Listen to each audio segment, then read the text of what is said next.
In digital Marathi, जनतेच्या हक्काचं व्यासपीठ।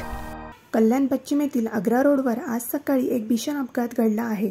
रस्ता ओलांडत असणाऱ्या आई आणि 3 वर्षाच्या चिमुरड्याला डंपरने दिलेल्या धडकेत दोघांचाही जागीच मृत्यू झाल्याची धक्कादायक घटना घडली आहे। कल्याण पश्चिम येथील आग्रा रोड परिसरातील दक्षिणमुखी हनुमान मंदिर येथील चौकात आज दुपारी 12 वाजण्याच्या सुमारास हा भीषण अपघात घडला।